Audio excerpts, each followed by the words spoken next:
लड्डू गोपाल की जय जय श्री राम। श्री गणेशाय नमः। श्री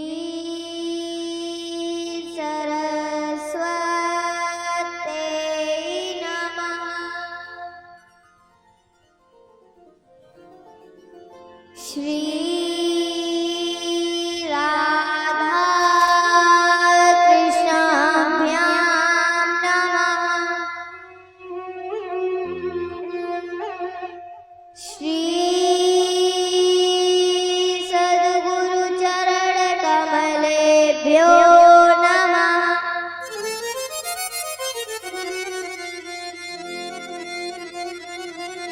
देहं सदा परिभवग्नं विष्टदोहम्।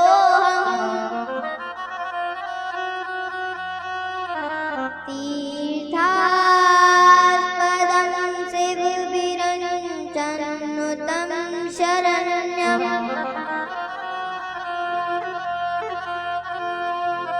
प्रत्याहितं प्रणतिपाल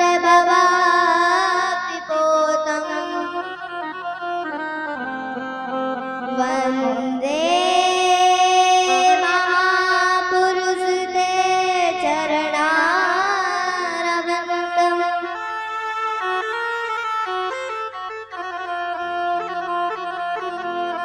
वंशी विभूषितकरान् नवनीरदावात्।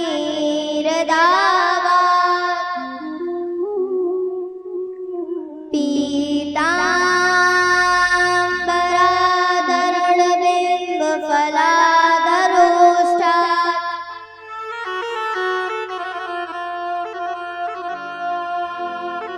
पूर्णेन्दु सुन्दरमुखादरवेन्दनेत्रात्।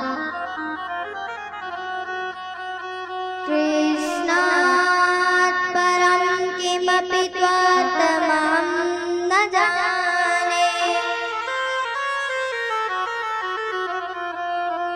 कृष्ण त्वदीय पदपङ्कज पञ्जरान्ते। अद्वैव मे विशतु मानसराजहंस।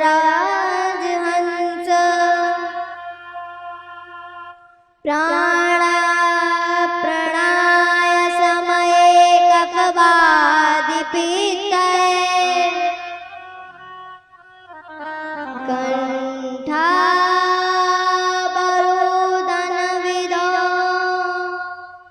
स्मरणं कुतस्ते।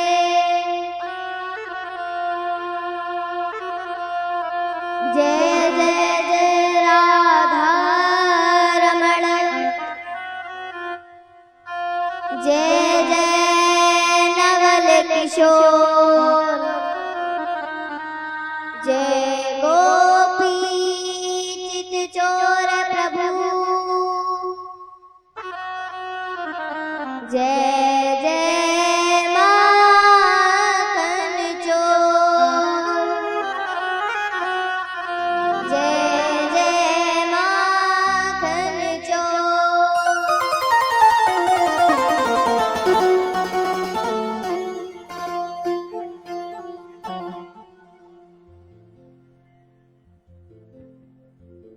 अखिल कोटि ब्रह्मांड नायक अनंत अनंत ब्रह्मांडों के समस्त जड़ चेतन आदि जीवों का पालन पोषण करने वाले ऐसे परब्रह्म परमात्मा भगवान श्री कृष्ण के चरण कमलों में कोटि कोटि नमन करते हुए एवं उनकी आराधनीय शक्ति श्री वृंदावनाधीश्वरी रास रासेश्वरी चिन्मय स्वरूपिणी ब्रह्म आराधनी श्री राधा रानी जी के चरण कमलों में कोटि कोटि नमन करते हुए एवं मेरे पूज्य पिताश्री के चरण कमलों में कोटि कोटि नमन करते हुए मंच पर विराजमान समस्त देवी देवता, भक्तजन, विद्वज्जन एवं संगीत बंधुजन एवं सभी लोगों के हृदय में रमण करने वाले बाके बिहारी के चरण कमलों में कोटि कोटि नमन एवं दूर दूर से आए सभी लोगों को मेरा प्रेम भरा राधे राधे। आइए अपने मन तथा वाणी को पवित्र करते हुए भगवत नाम संकीर्तन तत्पश्चात भाव।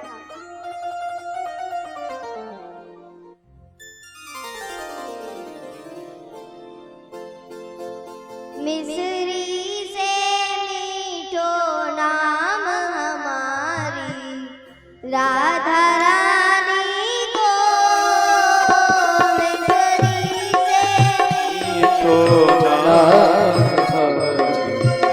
राधा रानी को, मिसरी से मीठो नाम हमारी राधे रानी को,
तीन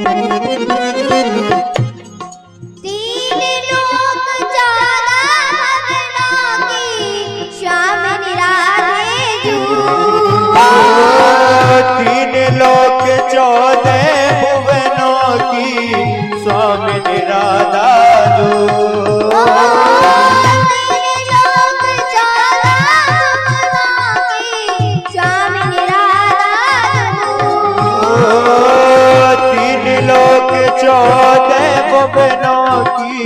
स्वामी निराधा जो चरण को चाकर श्याम हमारी राधा रानी को। मिस्री से लिखो नाम हमारी राधा रानी को। मिस्री से लिखो नाम हमारी राधा रानी को। मिस्री से लिखो नाम हमारी राधा रानी को। राधा रानी को। राधा रानी को। राधा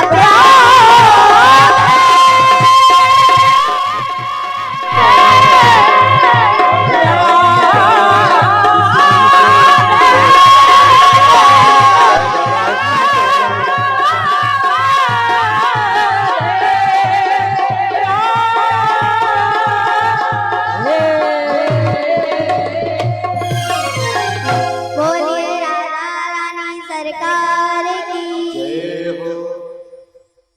जय जय श्री राधे।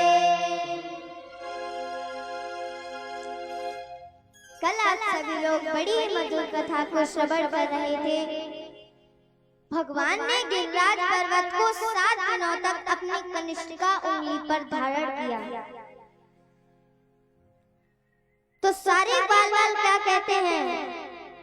कछु माखन को बल बड़ो, कछु गोपन करी सहाय। राधा रानी की कृपा सो मैंने गिरिवर लियो उठाए। भगवान यशोदा मैया से कहते हैं कछु माखन को बल बड़ो। कुछ माखन का बल है, कुछ गोपन की ये सहाय। कुछ गोप मेरे साथ मेरी सहायता कर रहे हैं राधा रानी की कृपा से। और ये जो गिरिराज पर्वत है ये मेरी राधा रानी की कृपा से धारण कर लिया।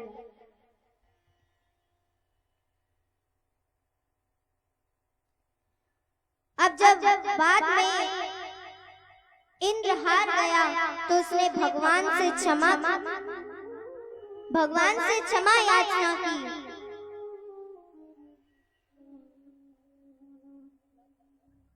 अब जब गिरिराज पर्वत को धारण करके भगवान ने उसी जगह पर रख दिया।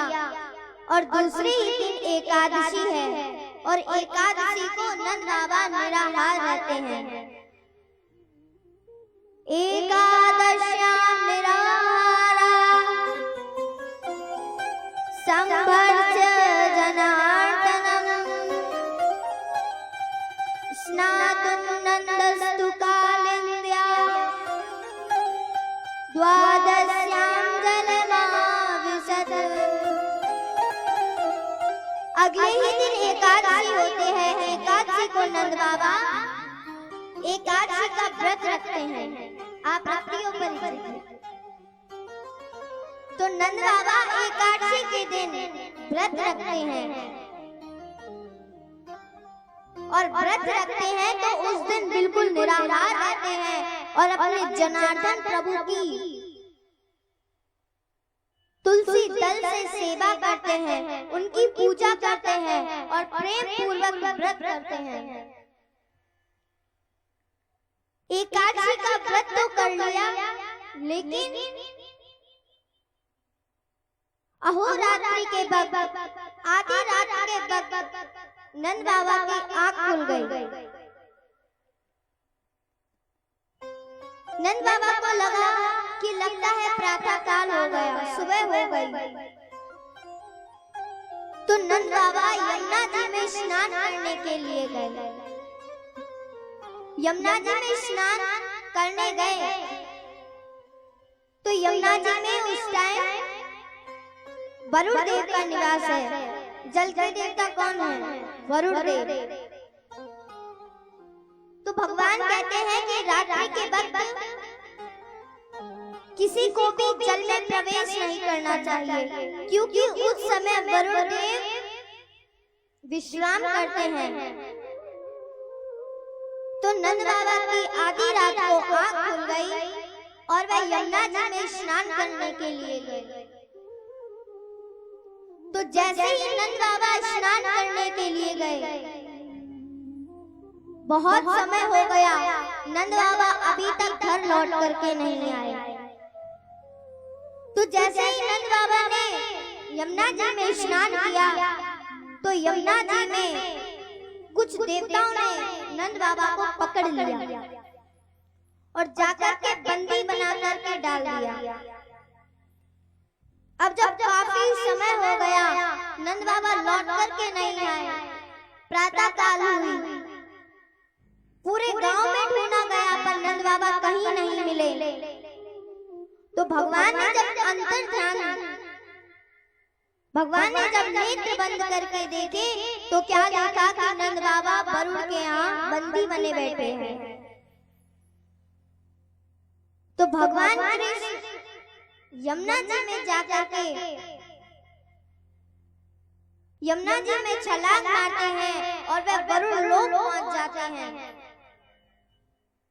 अब जैसे ही वरुण देवता देखते हैं कि भगवान आ रहे हैं, तो वरुण देवता अपने आसन से उतर के भगवान के चरणों में दंडवत प्रणाम करते हैं और वरुण देव कहते हैं कि प्रभु, मेरा बहुत बड़ा सौभाग्य हुआ जो आपके मेरे को दर्शन हो गए, आपके चरण मेरे वरुण लोक में पड़ गए।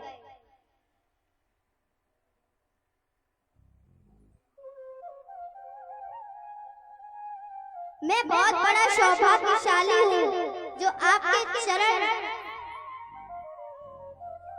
मेरे लोक में पड़ गए। और नंद बाबा कोने में बैठे बैठे सब देख रहे हैं कि मुझे तो बंदी बना के डाल दिया है और मेरे लाला की पूजा करने में लगे हैं। इतने लंबे लंबे दंडवत प्रणाम करने में लगे हैं और मुझे बंदी बना के डाल दी हुई। अब भगवान की जब पूजा हो गई तो वरुण देव पूछते हैं कि बताइए प्रभु, आपको कैसे आना हुआ? कोई व्यक्ति यदि किसी के घर आता है तो कोई कारण से ही आता है या फिर मिलने भी आता है। तो वरुण देव ने पूछा कि बताइए प्रभु, आप किस कारण आए? तो भगवान कहते हैं कि जिनको तुमने बंदी बना करके डाल दिया है वे मेरे पिताजी हैं। और जैसे ही वरुण देव ने सुना कि भगवान के पिताजी हैं तो उन्होंने तुरंत उनको खोल दिया और उनकी सेवा करने लगे और उनसे क्षमा याचना करते हैं।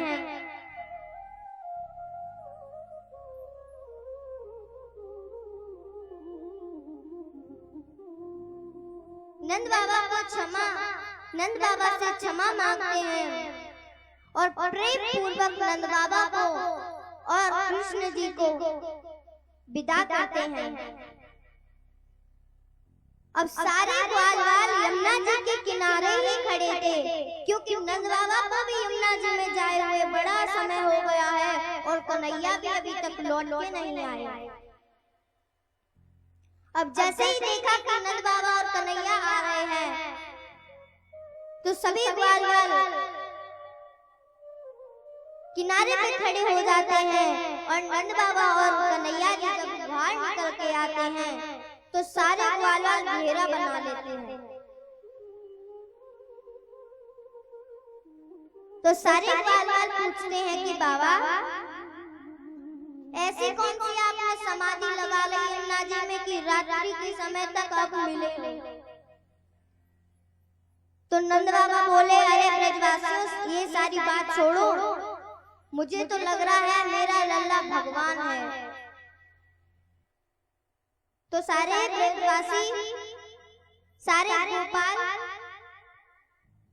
सारे ब्रजवासी पूछते हैं कि आप क्या कह रहे हो, हमें पूरी बात तो बताइए। तो नंद बाबा बताते हैं कि हम रात्रि के वक्त स्नान करने के लिए गए, हमें खूब हट्टे कट्टे इंसानों ने पकड़ के हमें बंदी गृह में डाल दिया, और जब सुबह हुई तो जब ये कन्हैया पहुंचा, तो जैसे ही ये लाला पहुंचा तो सारे देवता जाके पूजा करने में लगे, जाके आरती उतारने में लगे पड़े और खूब लंबे लंबे दंडवत प्रणाम कर रहे। फिर मैंने सोचा कि मुझे तो बंदी बना के डाल दिया और मेरे ही लाला की पूजा कर रहे हैं, मुझको ही बंदी बना करके डाल दिया है। और जैसे ही लाला ने परिचय दिया कि ये मेरे पिताजी हैं, सो ही सबके होश उड़ गए और सबने खोल दिया मुझे और मुझसे क्षमा मांगने लगे। राम जाने ये कन्हैया कौन कौन से अपनी रिश्तेदारी निकाल में पहुंच जाए। ये महान महोदय अपने छोटे छोटे हाथों से सबको आशीर्वाद दे रहे थे। अब जब ये पूरी बात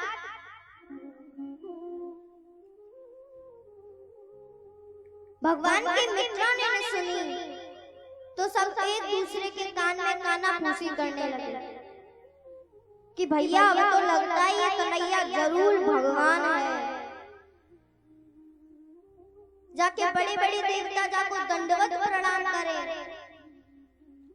अब तो हमें पूरा विश्वास हो गया ये कन्हैया तो भगवान है। अब सारे बाल बाल भगवान को खींच के एकांत में ले गए और पूछते हैं, चौरे कन्हैया तू सच सच बता, तो हमारी सौगंध, तू सच बताइयो तू क्या भगवान है? भगवान बोले, तुम बाबरे बाबरे हो गए हो क्या? मुझ जैसे छोटे बालक को तुम लोग भगवान कहते हो? अरे भगवान तो ऊपर रहता है, हम नीचे रहते हैं, हम कैसे भगवान हो सकते हैं? सारे ब्रजवासी बोले, लाला तो हमारी सौगंध, तू सच सच बता तू भगवान है। भगवान बोले, अच्छा बताओ, अगर मैंने बता दिया कि मैं भगवान हूँ तो तुम क्या करोगे? तो सारे ब्रजवासी बोले, सारे बाल बाल बोले कि हम कुछ नहीं करेंगे, बस हम तेरा बैकुंठ देखेंगे, तेरा बैकुंठ कैसा है। भगवान बोले, ये भगवान भगवान की बात छोड़ो, जिस जिसको बैकुंठ जाना है, ये सामने तुम्हें ब्रह्म कुंड दिख रहा है, जो इसमें स्नान करेगा वही सीधे बैकुंठ पहुंच जाएगा। आजकल कहीं ना कहीं जाने के लिए रास्ता बनाना पड़ता है, भगवान ने तो ऐसा रास्ता बना दिया, नीचे डुबकी मारो ऊपर पहुंचते हैं। तो भगवान ने कहा, जिस जिसको बैकुंठ जाना है इसमें डुबकी मारो और ऊपर पहुंच जाओगे, हमारे बैकुंठ आ जाओगे। फिर क्या क्या सारे ब्रजवासियों ने, सारे बाल वालों ने एक एक करके डुबकी मारना प्रारंभ कर दिया, क्योंकि सब उत्साह थे कि भगवान का बैकुंठ कैसा होगा। तो सारे ब्रजवासी एक एक करके डुबकी मारते हैं और सीधे बैकुंठ पहुंच जाते हैं।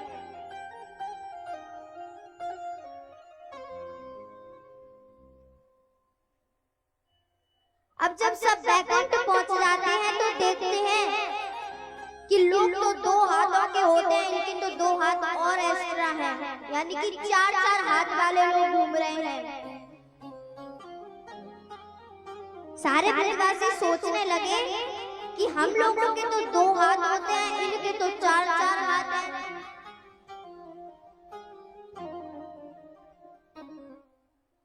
अब सारे ब्रजवासी कहते हैं चलो अपने कन्हैया को ढूंढते, अपना कन्हैया कहाँ पर है। तो वहां पे जाकर के भगवान के पार्षदों से पूछा, भैया राम राम। अब्बे अकड़ा के खड़े हुए। तो दूसरा बोला, लगता है हमें हमारी भाषा इनकी समझ नहीं आ रही है, हमारी भाषा समझ नहीं आ रही। तो दूसरा बोला कि हमारी भाषा तो कितनी सरल है, राम राम। तो तीसरा बोला कि राम राम नहीं समझते होंगे, कहीं कहीं बम बम बोले बोलते हैं, कहीं जय सिया राम, राधे राधे, जय सीताराम। हर जगह जहाँ पे जिसका सिद्ध चीज होती है वहाँ पे उसी का नाम लिया जाता है। जैसे वृंदावन में राधा रानी का निवास है तो सब लोग राधे राधे बोलते हैं। और आजकल तो चल गया है हाय हाय बाय बाय। तो कहीं की भाषा अलग अलग होती है तो इनको समझ नहीं आ रही होगी।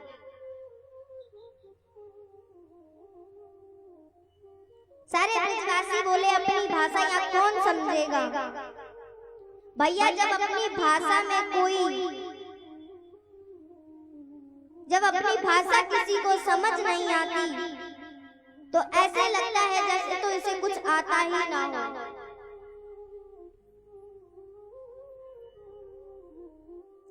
सारे ब्रजवासी सोचने लगे तो अपनी भाषा यहाँ पर कौन समझेगा। तो सारे ब्रजवासी सोचने लगे कि अपनी ब्रजभाषा तो केवल कन्हैया ही समझ सकता है, क्योंकि भगवान भी वहां पर रहते थे। तो सारे ग्वाल बोले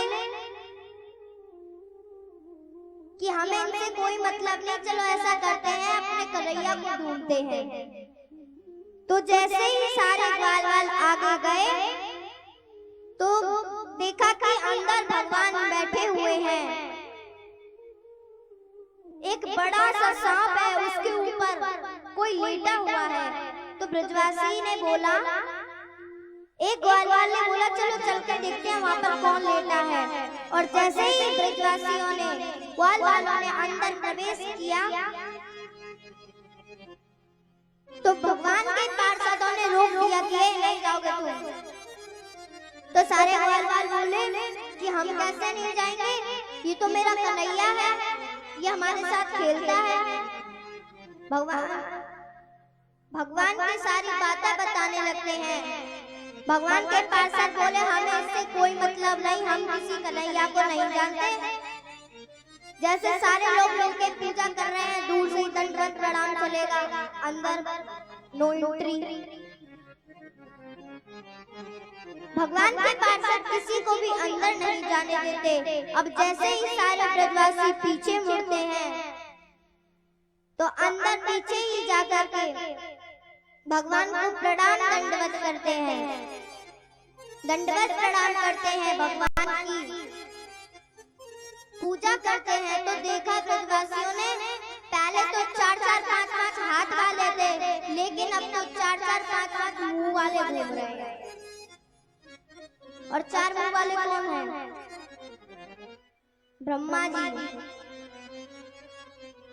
तो देखा कि ब्रह्मा जी, शिव जी, सारे देव भगवान के बाहर से ही पूजा कर रहे हैं। सारे ब्रजवासी कह रहे हैं कि बैकुंठ तो बढ़िया है, जब कन्हैया के देखो कैसे ठाट पाट हो रहे हैं, खुद तो अंदर जम कर के बैठा हुआ है, हम जाके बाहर से पूजा कर रहे हैं।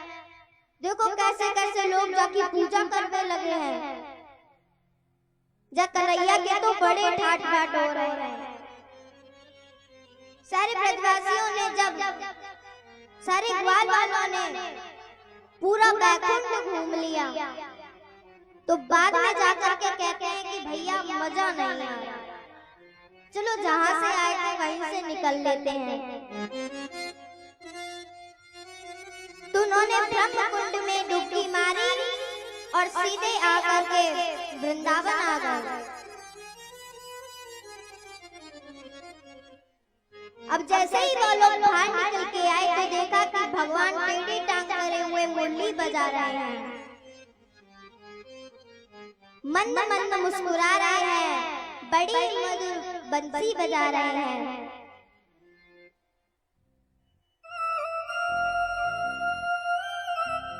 और सारे बाल जाकर के कन्हैया के चरणों में लिपट जाते हैं। भगवान ने पूछा कि बताओ बाल वालों कैसा लगा मेरा बैकुंठ? बाल बोले वारे वाह कन्हैया तेरे तो बड़े ठाठ बाट है, पर हम एक बात कहना चाहेंगे, तू बुरा मत मानियो। भगवान ने कहो कि हम बैकुंठ भी गए, हमें आनंद भी बहुत आया, लेकिन जैसा हमारा वृंदावन है ऐसा आनंद कहीं नहीं है। तू आराम से अंदर बैठा हुआ था, हम बाहर खड़े तेरी पूजा कर रहे थे, और यहाँ तो हमारे साथ कबड्डी खेलता है, छुपन छुपाई खेलता है, हमारे साथ माखन मिश्री खाता है, हमसे बातचीत करता है, और तेरे गाँव बैकुंठ में तो तोते बात भी ना कर सके।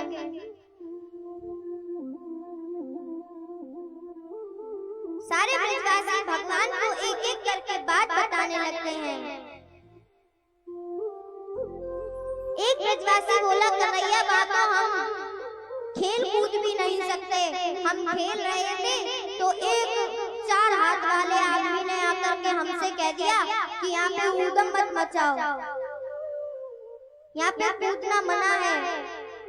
तो कन्हैया हम तो तेरे साथ वृंदावन में कितना कूदते हैं, खेलते हैं, कबड्डी खेलते हैं, पर ये सब आनंद तेरे बैकुंठ में नहीं है।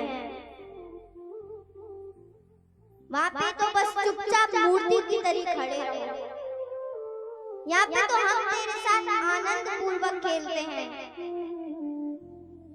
एक ब्रजवासी भगवान से कहता है आलीरी मोहे लागे वृंदावन नीको, आलीरी मोहे लागे वृंदावन नीको, सखीरी मोहे लागे वृंदावन नीको, सखीरी मोहे लागे वृंदावन नीको, आलीरी मोहे लागे वृंदावन नीको, आलीरी मोहे लागे वृंदावन नीको, लागे वृंदावन नीको, लागे वृंदावन नीको, आलीरी मोहे लागे वृंदावन नीको, आलीरी मोहे श्री राम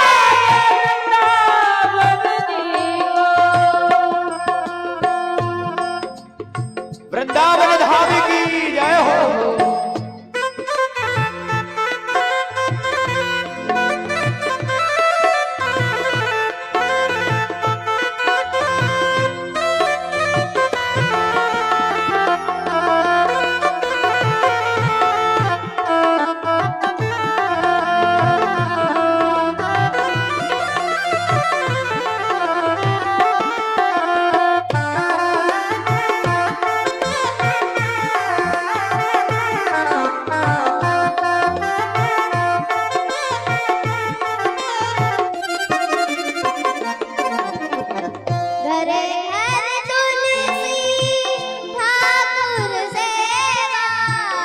घरे घर तुलसी ठाकुर सेवा, घर घर तुलसी ठाकुर सेवा, घरे घर तुलसी ठाकुर सेवा, घर घर तुलसी ठाकुर सेवा, दर्शन गोविंद जी को आलीरी मोहे लागे वृंदावन नीको, आलीरी मोहे लागे वृंदावन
वृंदावन धाम की जय हो। बाके बिहारी लाल की जय हो। जय जय श्री राधे। सारे बाल बाल भगवान से कहते हैं कि इससे बढ़िया तो मेरा वृंदावन लाख गुना बढ़िया है। भगवान के इस दिव्य ऐश्वर्य रूप को देख करके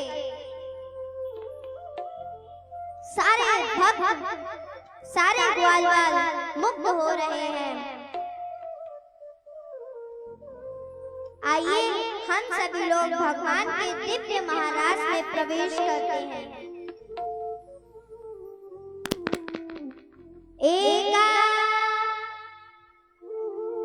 एक बार की बात है,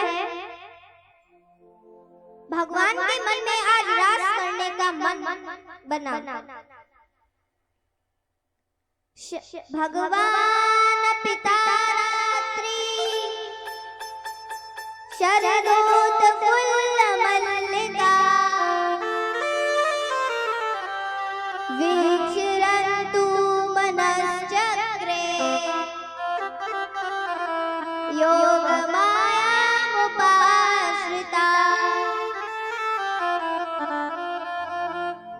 शरद पूर्णिमा की रात बड़ी ही दिव्य हो रही है। शरद पूर्णिमा की रात सबसे ज्यादा सुंदर होती है। शरद पूर्णिमा की रात को आज चांदनी की चांदनी चारों तरफ छिड़क रही है। बड़ा ही दिव्य दर्शन हो रहा है।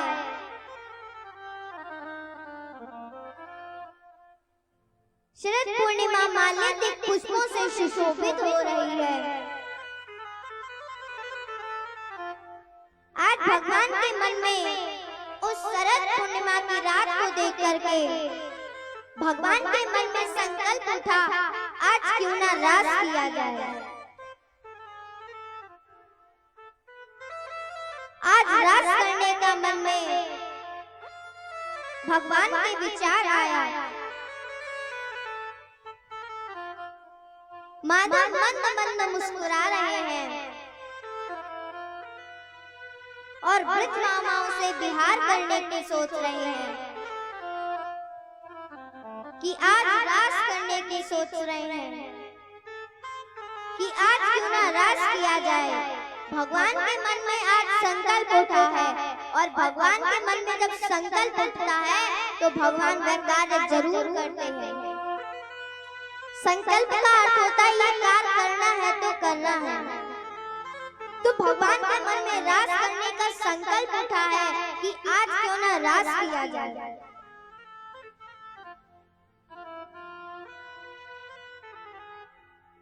भगवान ब्रज मामाओं के साथ विहार करने की सोच रहे हैं। भगवान सोचते हैं कि ये गोपियां बड़ी ही भावुक हैं। वे भगवान के प्रेम में ही रंगी हुई हैं।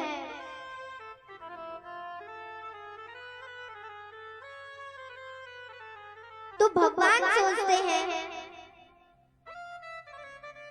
कि श्री राधा रानी जी का स्मरण करके भगवान ने आज बड़ी प्यारी बंसी का वादन किया। भगवान मधुर बंसी को बजाने लगते हैं और वह बंसी की तान एक बार बजती है, लेकिन जो उसके स्वर थे वे दो जगहों में भिन्न भिन्न हो गए। एक मुरली की तान उन साधु संतों को सुनाई दी जो भगवान का निरंतर भजन करते रहते हैं, भगवान का स्मरण करते रहते हैं। और एक बंसी की तान उन गोपियों को सुनाई पड़ी जिनका भगवान चीर हरण कर चुके हैं। सारी गोपियों को सुनाई नहीं पड़ी। जिनका भगवान चीर हरण कर चुके हैं उन्हीं गोपियों को भगवान बंसी की सुनाई पड़ी। व बंसी के तार सुनाई पड़े। भगवान मंद मंद मुस्कुराते जा रहे हैं और बंसी बजाते जा रहे हैं। तो ये बंसी उन्हीं को सुनाई पड़ी जिनका चीर हरण कर चुके हैं। भगवान ने गोपियों के चीर हरण नहीं किया था, भगवान ने गोपियों के अहंकार का हरण किया था, अर्थात चित्त का हरण किया था। जिन गोपियों के अंदर अहंकार था कि जो पूरे संसार को चलाता है, हम उसके साथ रहते हैं, तो भगवान ने गोपियों के अहंकार को चुराया था, उनके चित्त को चुराया था। तो वह बंसी की तान उन्हीं को सुनाई पड़ी जिनका भगवान चीर हरण कर चुके हैं।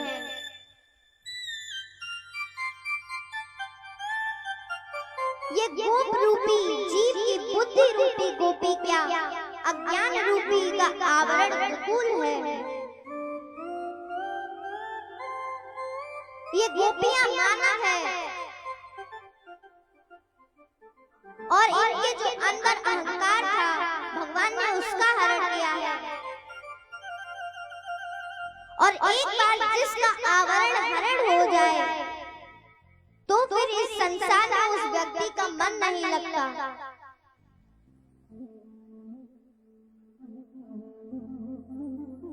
जिसका भगवान ने चित्त चुरा लिया हो तो फिर उसको संसार में मन नहीं लगता, वह निरंतर भगवान का ही भजन करता रहता है। यदि किसी को वह कृष्ण रूपी ग्रह ने पकड़ रखा है तो चाहे कितने भी ग्रह शांति करा लो, चाहे कितने भी पाठ करा लो, लेकिन वह छूटने वाला नहीं है। ये कृष्ण रूपी ग्रह बड़ा ही खतरनाक है, यदि किसी को लग जाए तो छोड़ता नहीं है। तो ये कृष्ण रूपी ग्रह है क्या? ये कृष्ण रूपी ग्रह भगवान की भक्ति है। ऐसे तो भगवान की भक्ति कभी चढ़ती नहीं, यदि चढ़ जाए तो कभी छोड़ती नहीं।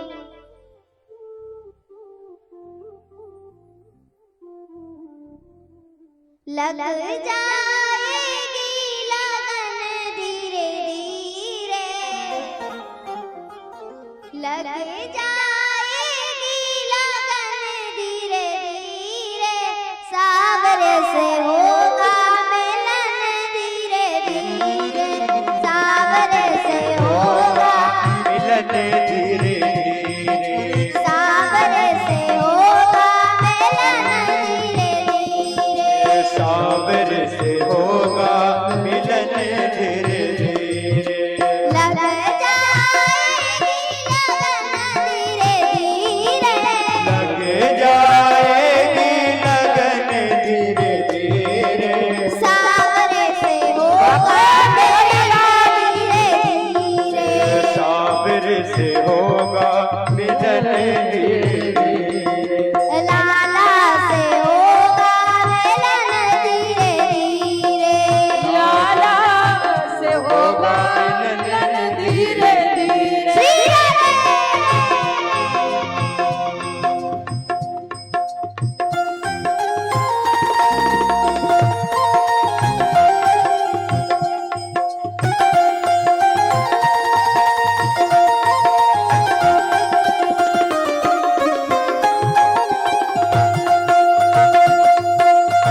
बोलिए गुरुदेव भगवान की।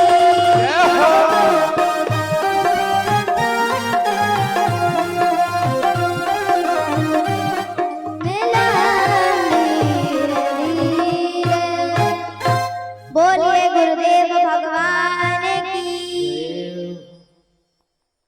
आज हम सभी लोगों के समक्ष मेरे पूज्य पिताश्री के गुरुदेव महाराज पधारे हुए हैं, तो सभी लोग एक बार जोरदार तालियां बजा दीजिए।